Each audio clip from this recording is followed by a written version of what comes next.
Hello friends, welcome everyone. நான் உங்கள் சபரி. மத்திய பிரதேஷ் மாநிலத்தில் ஜபல்பூருங்கிற டிஸ்ட்ரிக்ட்ல வாழ்ந்துட்டு இருக்க நபர் பேர் தான் ராஜ்குமார் விஸ்வகர்மா. ராஜ்குமாருக்கு 53 வயது ஆகுது. ரொம்ப வருடங்களாவே இந்தியன் ரயில்வேஸ்ல வேலை பார்க்கிறவர். அதே ஜபல்பூர் டிஸ்ட்ரிக்ட்ல இருக்கிற ரயில்வே ஸ்டேஷன்ல ஒரு பெரிய மேனேஜர் பொசிஷன்லயும் இருக்காரு.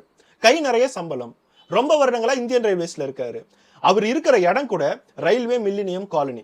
ரொம்ப வருடங்களா ரயில்வேஸ்ல வேலை பார்க்குறவங்க, பெரிய பெரிய மேனேஜர் பொசிஷன்ல இருக்கிறவங்களுக்குலாம் அந்த இந்தியன் ரயில்வேஸே ஒரு குவார்டர்ஸ் கட்டி எல்லா வசதிகளும் பண்ணி தருவாங்க. அதே மாதிரி தான் ராஜ்குமாரும் அந்த ரயில்வே குவார்டர்ஸ்ல ரொம்ப வருடங்களா வாழ்ந்துட்டு இருக்காரு. அவரோட குடும்பத்துல பார்த்தா 16 வயதுடைய தானியா அவரோட பொண்ணு. அந்த தானியா அப்படிங்கிறது ஒரு கற்பனையான பேர் தான். இன்னொரு பையனும் இருக்கான். அவனுக்கு 8 வயசு ஆகுது. அவனோட பேரு தனிஷ்க். இவங்க 3 பேர் மட்டும் தான் அந்த குடும்பத்துல. இவங்க 2 பேத்துக்கும் அம்மா இல்ல. அம்மா இறந்துட்டாங்களா இல்ல அம்மாவுக்கும் அப்பாவுக்கு டிவோர்ஸ் ஆயிடுச்சா அப்படிங்கிற நியூஸ் நமக்கு தெரியல.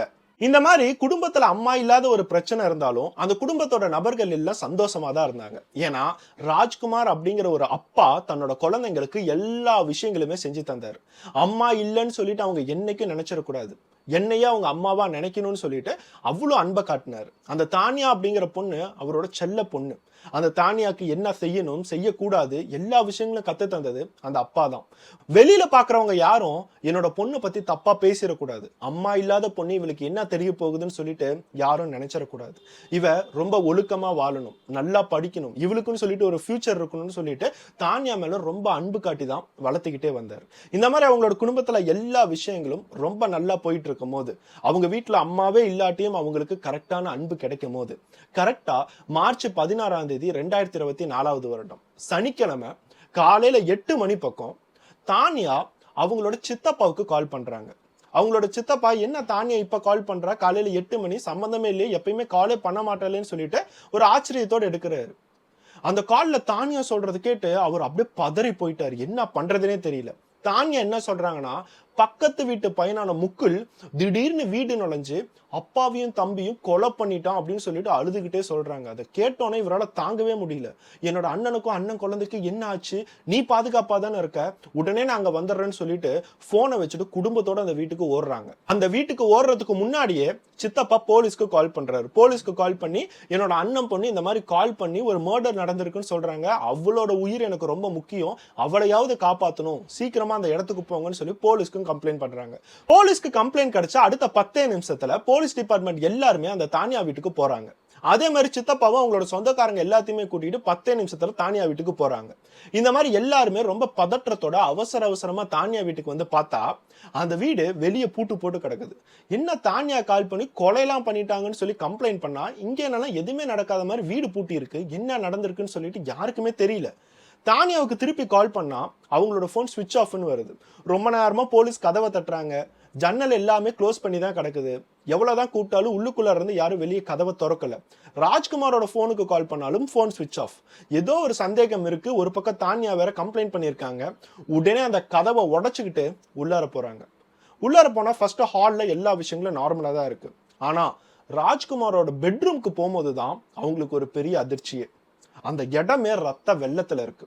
ராஜ்குமார் விஸ்வகர்மா, அதாவது தானியா அவங்க அப்பா, அந்த இடத்துல கொடூரமா ஒரு கத்தியால கழுத்துல நெஞ்சில எல்லா இடத்துலயும் குத்தப்பட்டு ரத்த வெள்ளத்தோட இறந்து கிடக்குறாரு. யாராலுமே பார்க்க முடியல, அந்த லெவலுக்கு கொடூரமா இருக்கு. தானியா எங்க போயிட்டா அப்படிங்கிறது யாருக்கும் தெரியல.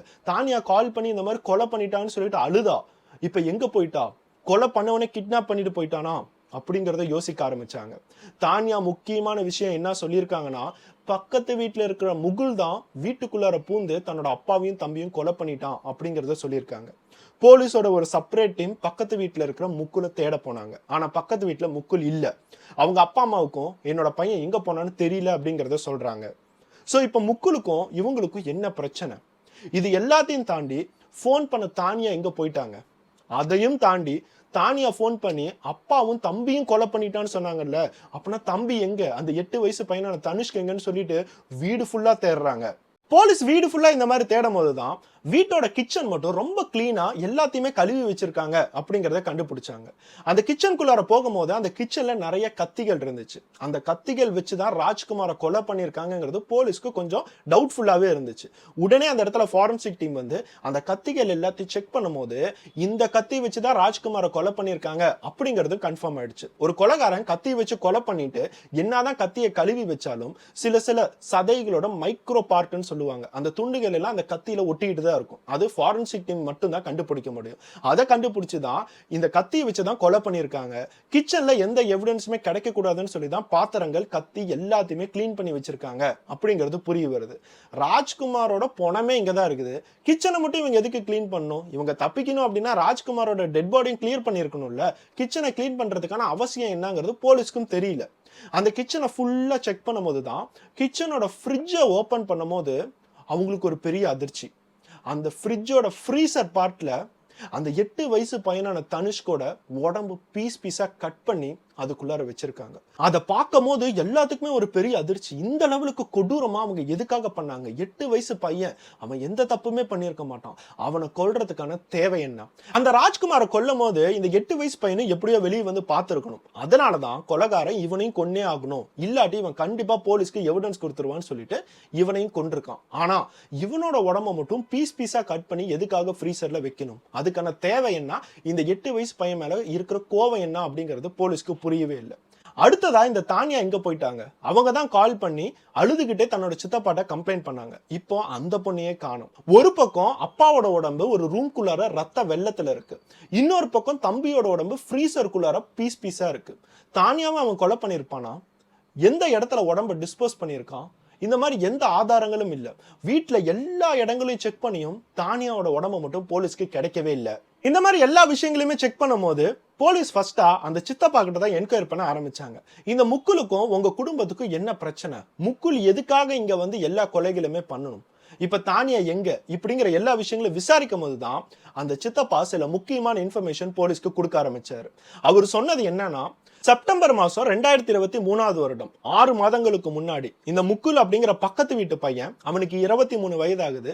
திடீர்னு ஒரு நாள் வீட்டுக்குள்ளார தானியா தனியா இருக்கும் போது உள்ளார புகுந்து தானியாவை ரேப் பண்ணான் அப்படிங்கிற ஒரு ஷாக்கிங்கான இன்ஃபர்மேஷனை தராங்க. இது தெரிஞ்ச ராஜ்குமார் உடனே பக்கத்துல இருக்க போலீஸ் ஸ்டேஷனுக்கு போய் ஒரு கம்ப்ளைண்ட்டை கொடுத்திருக்காரு. இந்த மாதிரி என்னோட பொண்ணை பக்கத்து வீட்டு பையன் செக்ஷுவல் அபியூஸ் பண்ணிட்டான் அப்படிங்கிற கம்ப்ளைண்ட்டும் தந்திருக்காரு. உடனே போலீஸ் வந்து முக்குல அரெஸ்ட் பண்ணாங்க. போக்சோ சட்டத்துல இருக்கிற கிட்னாப்பிங் அண்ட் ரேப் இது ரெண்டுத்திலையுமே அவன் மேல ரெஜிஸ்டர் பண்ணிருக்காங்க. அவன் மேல கேஸ் போய்கிட்டே தான் இருந்துச்சு. அவனை ஜெயில போட்டாங்க. அதுக்கப்புறம் கேஸ்ல சில ஆதாரங்கள்லாம் இல்லைன்னு சொல்லிட்டு கொஞ்ச நாளைக்கு முன்னாடி தான் அவனை பெயில்ல ரிலீஸ் பண்ணிருக்காங்க அப்படிங்கிற எல்லா இன்ஃபர்மேஷனுமே அந்த சித்தப்பா சொல்லியிருக்காரு. இப்போ போலீஸ்க்கு கொஞ்சம் கொஞ்சம் எல்லா விஷயங்களும் புரியுது. 6 மாசத்துக்கு முன்னாடியே இவன் வீடு புகுந்து அந்த தானியாங்கிற பொண்ணை ரேப் பண்ணியிருக்கான். இதெல்லாம் தாண்டி ஜெயிலுக்கு போய் ஆதாரமே இல்லாம அவன் வெளியே வந்திருக்கான். இந்த எல்லா விஷயங்களும் செஞ்சு அவனுக்கு பெயில் எப்படி கிடைச்சிச்சு? இவங்க 2 பேத்துக்குள்ள இருக்க ரிலேஷன்ஷிப் என்ன? உண்மையாவே அவன் வீடுக்குள்ளார வந்து தானியாவை ரேப் பண்ணானா, இல்ல தானியாவுக்கும் அவனுக்கும் ரிலேஷன்ஷிப் இருக்கா? அந்த ரிலேஷன்ஷிப் மறைக்கிறதுக்காக தான் ராஜ்குமார் போலீஸ்ட்ட போய் ஒரு பொய்யான கம்ப்ளைண்ட் கொடுத்திருக்காரா? இந்த மாதிரி எல்லா விஷயங்களுமே போலீஸ் இன்னும் விசாரிக்க ஆரம்பிச்சாங்க. விஷயமா இப்ப முக்குல் எங்க, தானியா எங்க, அந்த விஷயத்தை தான் கண்டுபிடிக்கணும். இந்த ரயில்வே மில்லினியம் காலனில ஏகப்பட்ட சிசிடிவி கேமரா இருக்கு. இவங்களோட வீடு விட்டு வெளியே போகணும் அப்படின்னாவே அந்த அபார்ட்மெண்டோட காம்பவுண்ட்ல தாண்டி தான் வெளியே போகணும். அந்த இடத்துலயும் சிசிடிவி கேமரா இருக்கு. இந்த முக்குல் எப்ப வந்தான், எப்ப போனா, எல்லா விஷயங்களுமே கண்டுபிடிக்கிறாங்க. கரெக்டா விடிகாலையில் 5 மணிக்கு முக்குல் அந்த காம்பவுண்ட் குள்ளார என்டர் ஆயிருக்கான். ஒரு ஸ்கூட்டில தான் வந்திருக்கான் அப்படிங்கிறது ரெஜிஸ்டர் ஆயிருக்கு. ஸ்கூட்டி வந்து நிறுத்திட்டு தானியாவோட வீட்டுக்குள்ளார போயிருக்கான். தானியா தான் கதவை திறந்திருக்காங்க. கதவை திறந்தோன்னா அவன் உடனே உள்ளார போயிருக்கான். உள்ளார போனோன்னா கதவை க்ளோஸ் பண்ணியிருக்காங்க. அதுக்கு அடுத்ததா 2 மணி நேரம் பக்கம் முக்குல் தானியாவோட வீட்டுல தான் இருந்திருக்கான். உள்ளுக்குள்ளார என்ன நடந்துச்சுன்னு சொல்லிட்டு யாருக்குமே தெரியாது. இந்த 2 மணி நேரம் கழிச்சு 8:30 மணி பக்கம் அவன் வீடு விட்டு வெளியே வந்து அதே இடத்துல பார்க் பண்ண ஸ்கூட்டியை எடுத்துக்கிட்டு வீடு விட்டு வெளியே போயிருக்கான். இது எல்லாமே சிசிடிவி கேமரால ரெக்கார்ட் ஆயிருக்கு. சோ முக்குல் வீடு புகுந்து கொலை பண்ணிட்டு வெளியே போனா அப்படிங்கிற தடயம் எல்லாமே கிடைச்சிருச்சு. ஆனா தானியா எங்க அப்படின்னு பார்க்கும் போதுதான் அந்த சிசிடிவி காட்சிகள்ல அடுத்த 5 நிமிஷம் பக்கம் அவங்க கவனிச்சு பார்க்கும் போது முக்குல் ஸ்கூட்டி எடுத்து போன அடுத்த 2வது நிமிஷம் தானியா நடந்து வெளியே போறாங்க. அப்படின்னா அந்த காம்பவுண்டுக்கு வெளியே போய் முக்குல் ஸ்கூட்டில வெயிட் பண்ணிட்டு இருந்திருக்கான். தானியா வீடு பூட்டிட்டு நடந்து போய் முக்குலோட ஸ்கூட்டில உக்காந்துருக்காங்க. இவங்க 2 பேருமே அந்த இடத்த விட்டு எஸ்கேப் ஆயிருக்காங்க. சோ இப்ப போலீஸ்க்கு தானியா செத்துலாம் போகல. தானியா விருப்பப்பட்டு தான் முக்குல்ட்ட போயிருக்காங்க அப்படிங்கிற ஒரு பெரிய ஆதாரமே கிடைச்சிருச்சு. அப்படின்னா இவங்க 2 பேரும் சேர்ந்து தான் ராஜ்குமார், தனிஷ்க் இவங்க 2 பேத்தையும் கொலை பண்ணியிருக்கணும். தானியா முக்குல் கொலை பண்றதுக்கான எல்லா ஹெல்ப்புமே பண்ணியிருக்கணும். சோ இப்ப போலீஸ்க்கு எல்லாமே கொஞ்சம் கொஞ்சமா கனெக்ட் ஆகுது. ஒவ்வொரு இடங்கள்ல இருந்து இன்ஃபர்மேஷன் எல்லாத்தையும் கனெக்ட் பண்ணும்போது முக்குல் 23 வயசு பையனுக்கும் தானியா அப்படிங்கிற 16 வயசு பொண்ணுக்கும் ஒரு லவ் ரிலேஷன்ஷிப் இருந்திருக்கு. அந்த லவ் ரிலேஷன்ஷிப்பை கண்டுபிடிச்ச தானியா அவங்க அப்பா முக்குல் மேல ஒரு பொய்யான கேஸை கொடுத்திருக்காரு. அதாவது மைனர் பொண்ணை ரேப் பண்ணிட்டான் அப்படிங்கிற ஒரு கேஸை கொடுக்கும் போது கண்டிப்பா அவன் பல வருடங்கள் ஜெயில இருப்பான் அப்படின்னு சொல்லி ராஜ்குமார் நம்பியிருக்காரு. ஆனா எப்பயுமே சட்டத்துல ஆதாரத்தை மட்டும்தான் பார்ப்பாங்க. அந்த பொண்ணு வந்து ஃபர்ஸ்ட் சொல்லணும் இவன் என்னை ரேப் பண்ணிட்டான்னு. அந்த பொண்ணோட பாடியில எல்லா டெஸ்டையுமே பண்ணி இவனோட எல்லா ஸ்பெர்ம் ஆகட்டும், டிஎன்ஏ ஆகட்டும், இந்த மாதிரி எல்லா விஷயங்களும் கண்டுபிடிச்சு எவிடன்ஸோட நிறுத்தினா மட்டும்தான் அந்த குற்றவாளிக்கு தண்டனையே கிடைக்கும். இது எதுவுமே அவங்களால செய்யவே முடியாது. ஏன்னா இவங்க 2 பேத்துக்குள்ள இருந்தது ஒரு லவ் ரிலேஷன்ஷிப். அது எதுவுமே செய்யாததுனால அடுத்த 6 மாசத்துல அவனுக்கு பெயிலும் கிடைச்சிருக்கு. பெயில் வாங்கிட்டு வெளியே வந்தவன் கண்டிப்பா நம்ம ரிவெஞ்ச் எடுத்தே ஆகணும்னு சொல்லிட்டு சரியான கோவத்துல இருக்கான். என்னை ஜெயிலுக்குள்ளார தள்ளி என்னோட வாழ்க்கையே கெடுத்துட்டாங்க. இனிமேட்டு எனக்குன்னு சொல்லிட்டு ஒரு கரியரே இல்ல. அவளுக்கு 16 வயசு தான், நான் ஒத்துக்கிறேன். ஆனா அவளும் நானும் காதலிக்கிறோம். என் மேல இப்படி ஒரு பொய்யான கேஸை போட்டு எங்க அப்பா அம்மாவுக்கு எல்லாத்துக்குமே ஒரு கேவலத்தை உண்டாக்கணுங்கிறதுல அந்த ராஜ்குமாருக்கு என்ன வந்துச்சு? அவனை கண்டிப்பா நான் பழி வாங்கணும்னு சொல்லிட்டு ஜெயில விட்டு வெளியே வந்தோன்னே தானியாவுக்கு கால் பண்ணியிருக்கான். இவனை விட அதிகமான கோபம் தானியாவுக்கு இருக்கு. என்னோட அப்பா மேல எனக்கு ரொம்ப பெரிய கோபம் இருக்கு. என்னோட லவ்வரான முக்குல் மேல பொய் கேஸ் போட்டு அவனோட வாழ்க்கையை சிதைச்சிட்டாரு. இவரெல்லாம் வாழவே கூடாதுன்னு சொல்லிட்டு தானியாவும் முடிவெடுத்திருக்கா. அதனாலதான் முக்குல் ஜெயில விட்டு வெளியே வந்து கால் பண்ண அடுத்த செகண்ட் இவங்க 2 பேருமே பிளான் பண்ணி என்னைக்கு வீட்டுக்கு வரணும், என்னைக்கு இவங்க 2 பேரும் தனியா இருப்பாங்க, எப்படி கொலை பண்ணணும், இந்த மாதிரி எல்லா விஷயங்களும் டிஸ்கஸ் பண்ணி கடைசியா இவங்க 2 பேர்த்தையும் கொலை பண்ணதுக்கு அப்புறம் தன்னோட சித்தப்பா கிட்ட கால் பண்ணி இந்த எல்லா விஷயங்களையும் சொல்லிட்டு தான் இவங்க 2 பேருமே ஓடி இருக்காங்க. அடுத்ததா இவங்க 2 பேரும் எங்க போனாங்கிற எந்த இன்ஃபர்மேஷனுமே யாருக்குமே இல்லை. அந்த ஜபல்பூர் ரயில்வே ஸ்டேஷன்ல இவங்க போய் ஒரு ட்ரெயின் ஏறின எல்லா சிசிடிவி கேமரா காட்சிகளும் போலீஸ்க்கு கிடைச்சிருக்கு. 2 பேருமே விருப்பப்பட்டு தான் ஓடி இருக்காங்க. 2 பேருமே தெரிஞ்சுதான் கொலை பண்ணிருக்காங்கிற எல்லா எவிடன்ஸுமே போலீஸ்க்கு கையில கிடைச்சிருச்சு. இப்ப போலீஸ் செய்ய வேண்டியது எல்லாமே கடைசி 2 மாசம் பக்கமா இவங்க 2 பேரும் எங்க போனாங்க அப்படிங்கிற தேடுறது மட்டும்தான் இவங்களோட வேலையா இருக்கு. ஆனா அவங்க 2 பேரும் எந்த ஊருக்கு போனாங்க, இப்ப என்ன பண்ணிட்டு இருக்காங்க, எந்த ஆதாரமே போலீஸ்க்கு கிடைக்கவே இல்லை. இன்னமும் தேடிக்கிட்டு தான் இருக்காங்க. ஆனா கண்டிப்பா இந்த மாதிரி கொலை செஞ்சுட்டு போறவங்க யாரா இருந்தாலும் எத்தனை வருடங்கள் ஆனாலும் இந்த கேஸ் மட்டும் ஓப்பன்லயே தான் இருக்கும். ஏதோ ஒரு இடத்துல அவங்க மாட்டுவாங்கங்கிறது போலீஸோட நம்பிக்கை.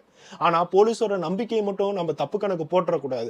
எத்தனையோ கேசஸ் நானே இந்த மாதிரி சொல்லியிருக்கேன்.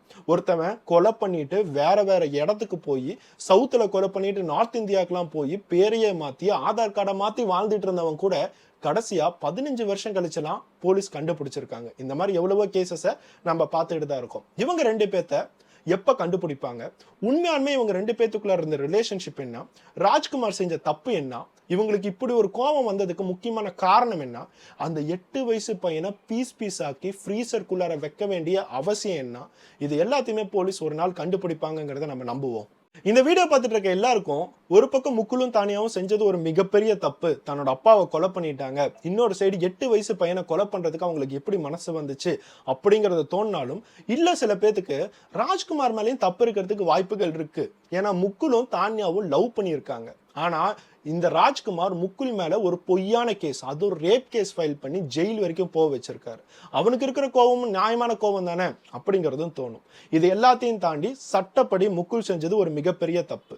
16 வயசு பொண்ணு கிட்ட ஒரு செக்ஷுவல் ரிலேஷன்ஷிப் வச்சுக்கிறது அப்படிங்கிறது ஒரு மிகப்பெரிய தப்பு தான். நமக்கு என்னமோ அது ஒரு காதல் அப்படிங்கிறது தோணும். ஆனா ஒரு காதலிச்ச பொண்ணு கிட்ட, அது 18 வயசுக்குள்ளா இருக்கிற ஒரு பொண்ணை நீங்க காதலிச்சு அதோட விருப்பத்தோட அவங்க கூட ஒரு பாலியல் உறவு வச்சுக்கிட்டாலும் சட்டப்படி அதை ரேப்பா தான் கன்சிடர் பண்ணுவாங்க. It will be a minor rape. ஆனா இந்த இடத்துல இவங்க 2 பேத்துக்கும் ஒரு செக்ஷுவல் ரிலேஷன்ஷிப் நடந்த மாதிரி எந்த ஆதாரங்களும் போலீஸால கண்டுபிடிக்க முடியல. அதனாலதான் முக்குலுக்கு அந்த இடத்துல இருந்து பெயிலே கிடைச்சிருக்கு. இது மூலியமா ராஜ்குமாருக்கு இவங்க 2 பேரும் லவ் பண்றது பிடிக்கல, அதனால பொய் கேஸ் போட்டிருக்காரு அப்படிங்கிறது தெரிய வருது. ஆனா இந்த பொய் கேஸ் போட்டதுக்காக முக்குலும் இவளும் சேர்ந்து தன்னோட சொந்த அப்பாவையும் 8 வயசு தம்பியும் கொலை பண்ணணும் அப்படிங்கிற ஒரு தேவையில்லை. எதுக்காக இப்படிப்பட்ட ரிவெஞ்சை சொந்த பொண்ணே எடுத்திருக்காங்க அப்படிங்கிறது யாருக்கும் தெரியல. ராஜ்குமாரை பத்தி இன்னும் சில உண்மைகள்லாம் எங்கேயாச்சும் மறைஞ்சு கிடக்குதா? அந்த உண்மைகள் எல்லாத்தையுமே போலீஸ் தோண்டி எடுப்பாங்களா அப்படிங்கிறத அங்க இருக்கிற ஏரியா மக்கள் இன்னமும் பார்த்து காத்துக்கிட்டு தான் இருக்காங்க. பொதுவாவே நிறைய அப்பா அம்மா ஒரு பொண்ணு எங்களுக்கு பொறந்துருச்சு அப்படின்னா வயிறுல நெருப்பு கட்டிட்டு அலைய வேண்டியதா இருக்கு அப்படிங்கிறத சொல்லுவாங்க. அந்த பொண்ணு வீட்டை விட்டு வெளியே போகும்போது யாருகிட்ட பேசுறாளோ, யாருகிட்ட பழகுறாளோ, அவளே கரெக்டா போனாலும் பசங்க அவளை எப்படி பார்க்கறாங்களோ, அவளுக்கு ஏதாச்சும் நடந்துருமோ, இந்த மாதிரி எல்லா விஷயங்களும் மனசுல ஓடிக்கிட்டே இருக்குங்க அப்படிங்கிறத சொல்லுவாங்க. நீங்க செய்ய வேண்டியது ஒரே ஒரு விஷயம் தான். உங்க பொண்ணு மேல முழு நம்பிக்கை வைங்க. நீங்க எந்த லெவலுக்கு நம்பிக்கை வைக்கணும்னா, அந்த பொண்ணுக்கு தப்புன்னு ஒரு விஷயம் செய்யும்போது அதுக்கு முன்னாடியே நம்ம அப்பா அம்மா நம்ம மேல எந்த லெவலுக்கு நம்பிக்கை வச்சிருக்காங்க அப்படிங்கறத மனசு ஃபுல்லா தோணணும். அந்த நம்பிக்கை அந்த பொண்ணுக்கு கொடுத்தீங்கன்னா அவங்க எடுக்கக்கூடிய எல்லா டிசிஷனுமே கரெக்டா எடுப்பாங்க. இந்த இடத்துல ராஜ்குமார் அவரோட எல்லா பாசத்தையுமே அந்த பொண்ணுக்கு காட்டியிருக்காரு. ஆனா கரெக்டான நம்பிக்கை அந்த பொண்ணுக்கு தந்தாரா அப்படிங்கிறது எனக்கு தெரியல. உங்க பொண்ணா இருந்தாலும் சரி, பையனா இருந்தாலும் சரி, விஷயமா அவங்களுக்கு ஒழுக்கத்தை கத்துத்தாங்க. நிறைய அப்பா அம்மா தன்னோட பையனுக்கும் பொண்ணுக்கும் சொத்து சேர்த்துறோம், அவங்களுக்காக தான் வாழ்றோம்னு சொல்லி வேலைன்னு சொல்லிட்டு சம்பாதிக்கிறத வச்சுக்கிட்டு சுத்தி முத்தி நிலத்தை வாங்குறது, வீடை வாங்குறது எல்லாமே எங்களோட குழந்தைங்களுக்கு தான், அவங்களோட ஃபியூச்சருக்கு தான் சொல்லி எல்லா விஷயங்களும் பண்றாங்க. ஆனா அந்த குழந்தைய கவனிக்கிறாங்களா அப்படின்னா சத்தியமா கவனிக்கிறது இல்ல. அதுலதான் அந்த குழந்தைங்க தடுமாறி எல்லா இடத்துக்கும் போறாங்க. என்னைக்குமே 18 வயசு வரைக்கும் உங்க குழந்தைய பக்குவமா பார்த்து அவங்களுக்கு சொல்லி தந்து வளர்ந்தா மட்டும்தான் 18 வயசுக்கு அப்புறம் நீங்க என்ன சொல்லி தந்தீங்களோ அதை மனசுல வச்சுக்கிட்டு அவங்க வாழ்வாங்க. நெக்ஸ்ட் ஒரு வீடியோல பார்ப்போம். பை.